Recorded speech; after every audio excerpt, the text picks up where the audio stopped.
Olá, boa noite a todos vocês. Sejam bem-vindos e bem-vindas. Eu gostaria de agradecer inicialmente a Nivana Marinho pelo convite e a oportunidade de estar aqui hoje, e também a cada um de vocês presentes. Hoje eu vou conversar com vocês um pouco sobre esse tema, que é o como passar de vítima para protagonista da própria história. Bem, eu acho que quando a gente olha um tema assim através de um título, tudo parece simples, fácil, como se num passe de mágica ou mesmo em 10 sessões da terapia que mais tem sintonia com a gente, essa questão fosse se resolver. E na realidade não é assim. A realidade é muito diferente de tudo isso, né? Primeiro, vamos entender o que é a vítima, o que seria a vítima, né? Se a gente for olhar num conceito concreto, a vítima ela tem como significado um ser humano ou um animal sacrificado, uma pessoa que foi ferida, violentada, torturada, uma pessoa que passou por um acidente, um desastre, uma calamidade, uma guerra, né? Uma pessoa que está sujeita à opressão, a maus tratos, né? A um sistema social injusto, alguém que sofre um grande dano ou um grande prejuízo. E por que eu trouxe isso, né? Para que quando a gente olha para uma visão bem objetiva e material do que significa vítima, né? A gente pode ter um paralelo do o que seria estar no protagonismo da própria história, né? Claro que a gente sempre é protagonista da nossa história.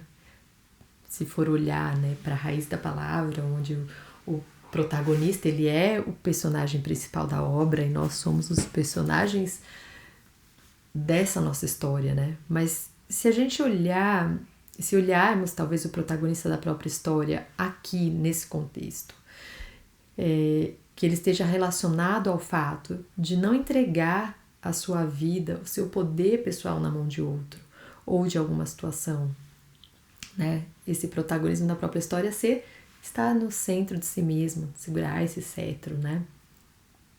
Então, claro que aqui hoje estou falando sobre um aspecto que tem uma série de nuances, né? A vida, ela não é uma fórmula e nós podemos, sim, ser atravessados a qualquer momento por sentimentos, situações que não estão sob nosso controle e que podem gerar um trauma. Mas voltando à vítima, por que eu quis trazer esses significados tão concretos sobre a vítima e sobre o protagonismo, né? É justamente para mostrar que existe um percurso a ser realizado entre um e o outro. E mais do que isso, lembrar que na vítima reside e existe o trauma. O trauma que acaba de ser aferido, ou mesmo uma síndrome de estresse pós-traumático. E hoje, né, na realidade, há tempos, nós vivemos um contexto intoxicado por uma engrenagem que é capitalista, produtivista, patriarcal, né? E você pode até me perguntar o que isso tem a ver, como que isso se relaciona com o processo de sair da vítima e chegar no protagonismo da própria história.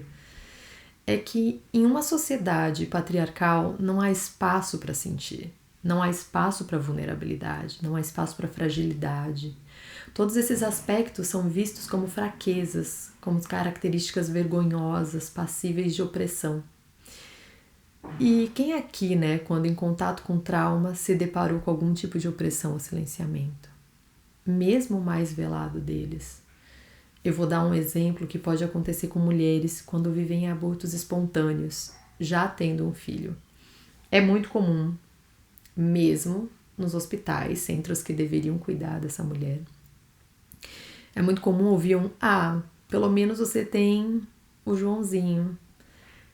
Isso é uma forma de fechar o acesso à dor, de bloquear, de estrangular. É um pular etapas.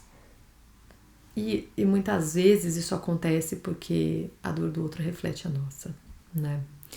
E quando a gente olha para uma sociedade capitalista, produtivista, é esse aspecto da velocidade, que tudo é para ontem, que não existe espaço, tempo para viver aquilo e experienciar e digerir. E isso não é só no mundo dos negócios, não é só no mundo fora do espiritual, isso é dentro do meio holístico também, isso aqui também está com a gente. É uma engrenagem tão enraizada que ela está no meio holístico de uma forma maquiada e velada, e ela é trazida como aquela famigerada palavra da vitimização. Né? A forma como essa palavra vitimização é utilizada, ela é carregada desse apelo capitalista, patriarcal, produtivista, né? Não sei se vocês já notaram o peso que no meio do autoconhecimento, espiritualidade, holístico, é colocado sobre pessoas que convivem o trauma, que foram vítimas de situações complexas. Esse peso, culpa e julgamento são todos postos sobre esse rótulo da vitimização, sem entender o que de fato acontece, né? Mas o que seria, né, se vitimizar, né? Pode ser um ato, um efeito de se transformar ou transformar-se em vítima sempre, né? Um padrão de comportamento onde a pessoa assume um papel constante de vítima na vida dela, uma vida que está tudo bem, né? Um indivíduo que mantém uma atitude passiva e evita uma relação com os problemas, né? Que não se sente capaz de enfrentar os próprios desafios, de fazer as mudanças, onde tudo que acontece é culpa do outro, menos da própria pessoa.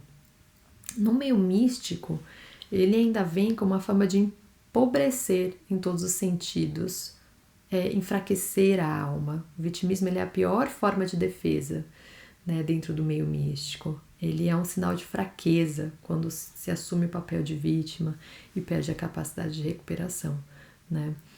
Mas é importante que se entenda qual que é um processo de uma vítima e o que é a vitimização, né? Então eu vejo que o que eu vejo, né, na parte clínica são pessoas que ao buscar auxílio, né, para seus traumas, elas se afundam mais nas dores, se sentindo culpadas por simplesmente não conseguir sair daquele sentimento, daquele ciclo, através de um discurso do karma, através do discurso de co-criar vibracionalmente, energeticamente com a situação. Eu falo isso não por ser cética ao karma, porque eu não sou. Só que eu acho que o conceito de karma ele é muito amplo e requintado para reduzir uma interpretação superficial, né? Mas fato é que hoje, por um erro de conceito, né, do que é uma vítima e o que é uma vitimização,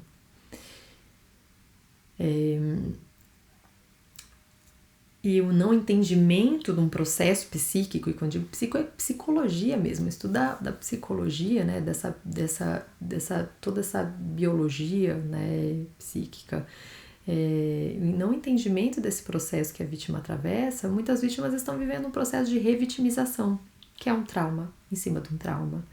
E quando eu olho para uma trajetória que sai do ponto do trauma, de vítima, para o protagonismo da própria história, da própria vida, né, esse segurar o cetro de si mesmo, a primeira coisa que me vem em mente é uma ruptura e um afastamento com esses conceitos, é um afastamento com essas confusões, né, com que gera essa confusão mental.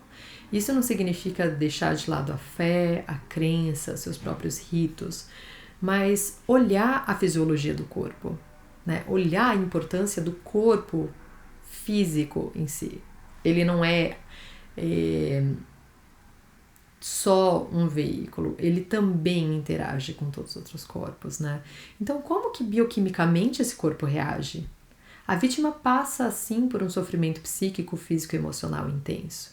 E isso não é vitimização, isso é parte do processo de trauma e do estresse pós-traumático. É muita irresponsabilidade de todo o sistema que nós estamos inseridas reduzir a vítima a alguém que está fazendo uma vitimização, ou que não sai dali porque não quer. Não quer ou porque tem parte nessa cocriação. Então, primeiro, se há um trauma, é importante buscar profissionais que estejam habilitados para detectar e lidar com essa situação, sejam nas mais variadas frentes.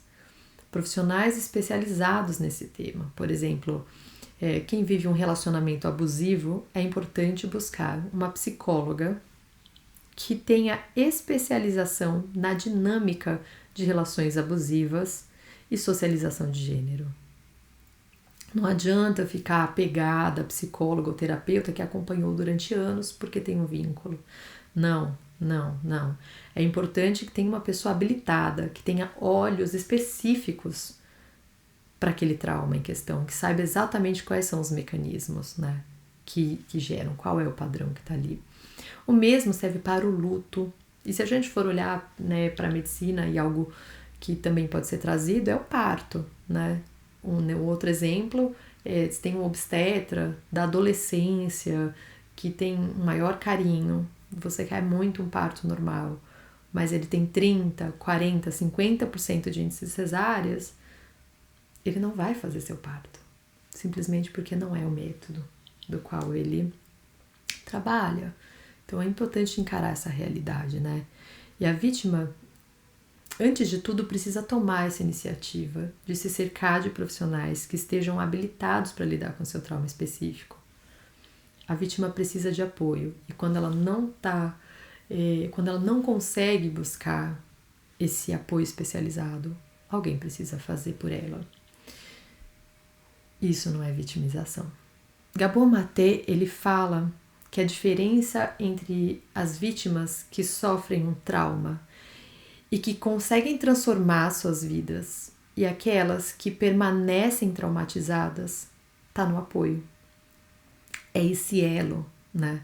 Está na relação entre a solidão e o amparo, no desinteresse e no amor, na revitimização através de uma culpabilização mesmo que velada, ou na validação no suporte ao seu caminho.